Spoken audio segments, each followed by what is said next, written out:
उन्होंने कहा कि फूलन देवी एक हत्यारिन थी, फूलन देवी अपराधी थी, इसलिए फूलन देवी की प्रतिमा स्थापित नहीं की जा सकती, कि यह जातिवाद से प्रेरित होकर के ऐसा किया जा रहा है। और जो ये प्रशासन ने जो फूलन देवी की प्रतिमा लगाने से जो अवरोध उत्पन्न कर रहे हैं, जब कहा जाता है कि गेंद को जितने दबाया जाता है उतने उछाल होता है, या प्रशासन या उत्तर प्रदेश की सरकार के निर्देश पर ऐसा हो रहा है, तो उत्तर प्रदेश में यह जाति संघर्ष को बढ़ावा देने का एक षड्यंत्र है और निषाद समाज का ऐलान जंग है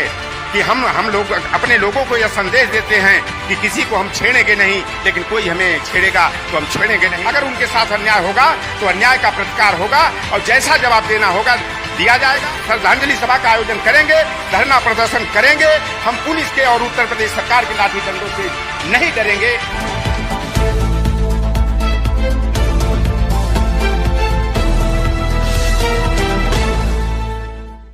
इलेक्शन 2022 अब नजदीकी है, ऐसे में सभी पार्टियां अपना जोरों शोरों से तैयारी में लगी हुई हैं। इसी कड़ी में 2 जुलाई को विकासशील इंसान पार्टी के संस्थापक लखनऊ पहुंचे और उन्होंने बड़ी ही भव्य तरीके से गोमती नगर कार्यालय पर अपने कार्यालय का उद्घाटन किया। जब उन्होंने बताया था कि 25 जुलाई को वीरांगना फूलन देवी की पुण्यतिथि के अवसर पर यहाँ पर उनके जितने भी मंडल हैं, 18 मंडल है, वहाँ पर उनकी जो है उनकी स्टैचू को समर्पित वहां पे माल्यार्पण करके वहां पर उसे लगाएंगे। इसी सिलसिले में अब ये खबर आ रही है कि जहां पर इस कार्यक्रम का काम हो रहा है वहां से अलग अलग तरीके से वहां पर पुलिस पहुंच रही है और उन्हें वहां पर स्थापित करने नहीं दिया जा रहा है। इसी कड़ी में हमारे साथ मौजूद है वीआईपी पार्टी के प्रदेश अध्यक्ष लौटन राम जी। तो आइए इनसे बात करते हैं और इन्हीं से पूछते हैं। तो सर, सबसे पहले बताइए कि क्या मामला हुआ, कैसे ये शुरुआत हुई? देखिए, सन ऑफ मल्ला मुकेश सहनी जी ने जैसा कि 2 जुलाई को कार्यालय का उद्घाटन हुआ और 3 जुलाई को ताज होटल में प्रेस वार्ता हुई और उन्होंने कहा था कि उत्तर प्रदेश में हम जिन्हें कि Guinness book of world record ने जो है कि विश्व की चौथी क्रांतिकारी महिला और भारत की पहली क्रांतिकारी महिला का खिताब दिया, मैं वीरांगना फूलन देवी की उत्तर प्रदेश के 18 मंडलों में आदमकद प्रतिमाएं स्थापित कराएंगे। प्रतिमाएं पटना उनके जो सरकारी आवास है वहाँ से बन करके विभिन्न मंडलों में जहाँ लगनी थी वहाँ जा चुकी हैं। लेकिन 4 दिन पहले एक बनारस के SHO हैं वेद प्रकाश सिंह और ACP हैं प्रवीण कुमार सिंह, उन्होंने आकर के जहां सूजाबाद पड़ाव में वाराणसी में रोहनिया विधानसभा के अंतर्गत वह स्थान है, उन्होंने कहा कि फूलन देवी एक हत्यारिन थी, फूलन देवी अपराधी थी, इसलिए फूलन देवी की प्रतिमा स्थापित नहीं की जा सकती। कल जो है कि भारी पुलिस बल के साथ PSC के साथ आकर के ग्रामीणों के साथ बड़ा बदतमीजी करते हुए उस प्रतिमा को ट्रक पर लदवा करके रामनगर थाना में ले गए। जबकि जितनी ये प्रतिमाएं लग रही हैं, हमारा निर्देश था, मैं जानता था कि सार्वजनिक स्थान पर नजुल की भूमि हो या ग्राम पंचायत की जमीन हो, वहां पर लगाने पर आपत्तियां खड़ी हो सकती हैं। इसलिए उस बात को ध्यान में रखते हुए मैंने अपने पदाधिकारियों को निर्देशित किया था कि अपनी जमीन में अपने कॉलेज का परिसर हो, अपने घर का परिसर हो, कहीं पर वहां पर ही इस प्रतिमा को लगाया जाए। और हर जगह प्रतिमा जो है कि अपने निजी जमीन में ही लगाई जा रही थी, लेकिन शासन प्रशासन जो है कि हरकत में आ गया है और जहां तक ये लगता है कि यह जातिवाद से प्रेरित होकर के ऐसा किया जा रहा है। एक बात बता देना चाहता हूं कि अगर वेद प्रकाश सिंह और चाहे वो प्रवीण कुमार सिंह है, अगर कहते हैं कि फूलन देवी हत्यारिन थी, फूलन देवी अपराधी थी, तो जब तक न्यायालय के द्वारा किसी पर कोई अपराध का दोष सिद्ध नहीं हो सकता, आरोपित तो हो सकता है, दोष सिद्ध नहीं होता तो उसे अपराधी करार नहीं दिया जा सकता उसे। और इस तरह का बयान जो आया है बेहद शर्मनाक है और पुलिस प्रशासन ने जो यह वाणी का प्रयोग किया है, यह न्यायालय पर भी अंगुली उठाने का काम किया गया है। एक बात मैं बता दूं कि वीरांगना बहन फूलन देवी जी एक साधारण हमारी बहन बेटियों की तरह थी। उनके साथ सामंती तत्वों ने जो है कि बदतमीजी किया। बेहमई गांव में हमारी बहन को उठा करके वहां के सामंती बेहमई गांव के सामंतों ने 22 दिनों तक उनके साथ जो है कि बदसलूकी करने का काम किया था, उनकी आबरू लूटने का काम किया था। यही नहीं, नंगा करा करके कुएं से पानी खिंचवाया था। आज आए दिन इलेक्ट्रॉनिक मीडिया, प्रिंट मीडिया में खबरें आती हैं कि तमाम बहन बेटियां उनके साथ छेड़खानी हुई, रास्ता चलते हुए बदतमीजी हुई और वह उस सदमे को नहीं बर्दाश्त कर पाई और कोई पेट्रोल और केरोसिन का तेल छिड़क कर आग लगा के आत्मदाह कर ली, कोई पंखे में लटक कर, कोई धर में लटक कर, कोई पेड़ में जो है कि अपने दुपट्टे से लटक कर आत्महत्या कर ली। वीरांगना बहन फूलन देवी ने यह संदेश देने का काम किया हमारी बहन बेटियों की कि तुम अबला नहीं हो, तुम सबला हो, तुम्हारे हाथ में चूड़ियां नहीं, अगर समय आया तो तुम तलवार भी उठा सकती हो, अपने हाथ में बंदूक और राइफल भी उठा सकती हो। बहन वीरांगना फूलन देवी ने उन्हीं आतताइयों को, जिन्होंने उनकी आबरू के साथ खिलवाड़ किया था, उनकी इज्जत को लूटने का काम किया था, नंगा करके कुआं से पानी खिंचवाया था, उन्हें ही रास्ते से हटाने का काम किया या उनके गैंग के लोग। ये आरोप नहीं सिद्ध हो पाया कि फूलन देवी नहीं मारा जब तक न्यायालय ने फूलन को नहीं। अच्छा, अपराधी की बात होती है। फूलन देवी को देश की सबसे बड़ी पंचायत ने, भदोही मिर्जापुर की जनता ने 1996 में, 1999 में जिता करके भेजा। अब एक बात बड़ा प्रश्न चिन्ह खड़ा होता है कि शेर सिंह राणा, जिसे वीरांगना फूलन देवी जी ने अपने हाथ से बना करके पकवान खिलाने का काम किया, खीर है उसे वही खिलाया, वह आस्तीन का सांप बन करके जब संसद की कार्रवाई चल रही थी, अटल बिहारी वाजपेयी जी देश के प्रधानमंत्री थे, भोजना वकास में वह अपने आवास पर जो अशोका रोड पर स्थित है वहां पर खाना खाने के लिए आई और शेर सिंह राणा ने जो है कि उन्हें गोलियों से मार दिया और उसने यह कहा कि हमने बेहमई कांड का बदला लिया हूं। आज वह शेर सिंह राणा, जब मध्य प्रदेश का 2019 का विधानसभा का चुनाव चल रहा था, शेर सिंह राणा को भारतीय जनता पार्टी ने स्टार प्रचारक बनाया था। करणी सेना के लोग उसे छत्री गौरव का खिताब देकर के जगह जगह जो है कि उसको चांदी का, सोने का मुकुट पहनाया गया।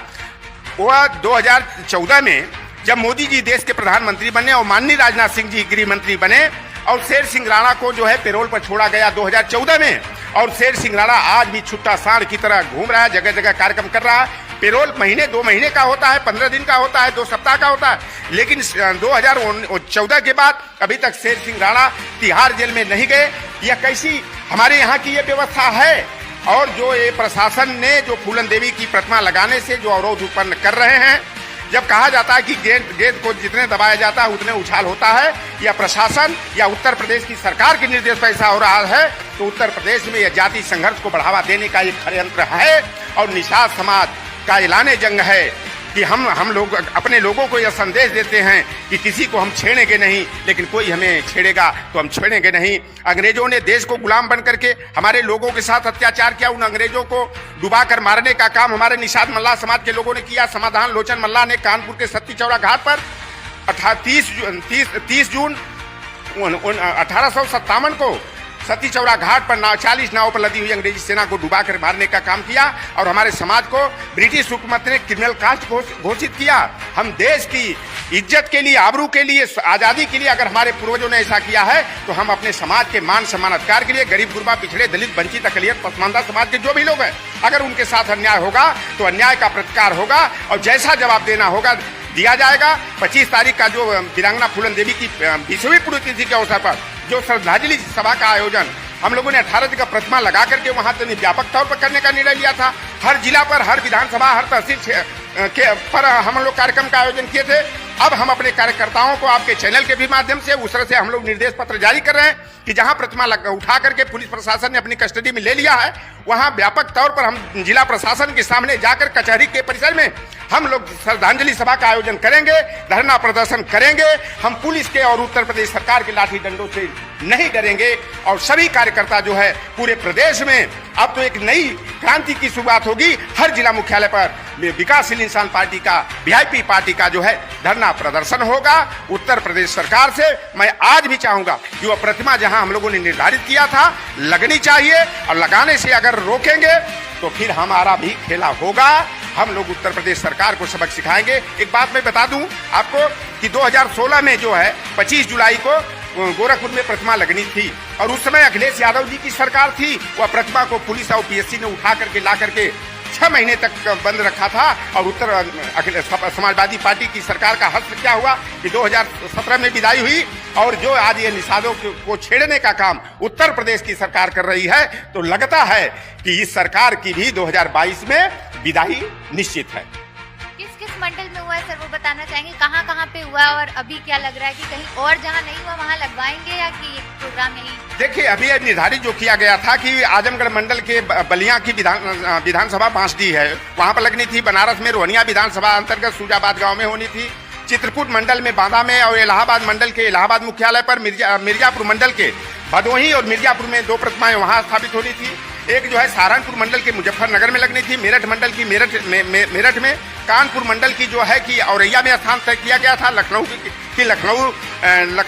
में लगनी। गोरखपुर मंडल में 2 प्रतिमाएं स्थापित होनी थी, एक पनेरा विधानसभा महाराजगंज में और एक जो है कि कैंपियरगंज विधानसभा जो है गोरखपुर में। और बस्ती मंडल की प्रतिमा जो है संत कबीर नगर की मेहदावल विधानसभा में, और फैजाबाद मंडल की जो प्रतिमा थी, एक प्रतिमा जो है फैजाबाद अयोध्या में लग रही है, एक जो है कि सुल्तानपुर के कादीपुर विधानसभा में, और आगरा मंडल की प्रतिमा जो है कि फिरोजाबाद की टुंडला सुरक्षित विधानसभा में लगाने का निर्णय लिया गया था। कार्यक्रम तो होगा, जहां अवरोध नहीं उत्पन्न हुआ है प्रतिमा लगाएंगे, श्रद्धांजलि सभा बड़े पैमाने पर करेंगे, जहां अवरोध उत्पन्न किया गया है वहां व्यापक रूप से हम विरोध प्रदर्शन और विरोध अपना दर्ज कराएंगे। क्या लग रहा है सर, उत्तर प्रदेश की सरकार डर गई है, तमाम विपक्षी दल जो है डर गए हैं, इस वजह से ये काम कर रहे हैं, या फिर सही है कि ये चीज नहीं होनी चाहिए? देखिए, अभी तक निषाद समाज के साथ और ये जो 17 अति पिछड़ी जातियां हैं, इनकी आबादी उत्तर प्रदेश में 16.5% है। अभी लोग यूज एंड थ्रो की पॉलिसी अपनाते रहे हैं। अब लगा कि सनाफ मल्ला मुकेश सहनी आ गया तो बिहार के बाद जो है उत्तर प्रदेश की राजनीति में भी खेला होगा, और इस 16.5% आबादी को जो है दरकिनार करने के लिए यह षड्यंत्र किया जा रहा है। 8.6% वाला यादव समाज की जब समाजवादी पार्टी चल सकती है, दौड़ सकती है, सरकार बना सकती है, 11.89% वाले जाट और चमार की के वोट बैंक की बदौलत बहन मायावती मुख्यमंत्री बन सकती हैं, तो 16.5% आबादी वाला निषाद मल्ला, केवट कश्यप, लोधी किसान समाज उत्तर प्रदेश की राजनीति में 2012 का जो मिशन है उसमें किंग नहीं बनेंगे तो किंग मेकर बनेंगे, और उत्तर प्रदेश की जो अगली सरकार बनेगी उसका रिमोट कंट्रोल वीआईपी पार्टी के हाथ में होगा। बहुत बहुत शुक्रिया बताने के लिए। तो ये थे प्रदेश अध्यक्ष जी, जिन्होंने बताया कि किस तरह से इनके कार्यक्रम में जो पुलिस प्रशासन की तरफ से रोक रहे हैं और किस तरह से ये जो अपनी लड़ाई जारी रखेंगे। अब देखना होगा कि 25 जुलाई को किस तरह का कार्यक्रम लखनऊ में होता है, या तमाम इनके कितने कार्यालय हैं वहां पर किस तरह से ये कार्यक्रम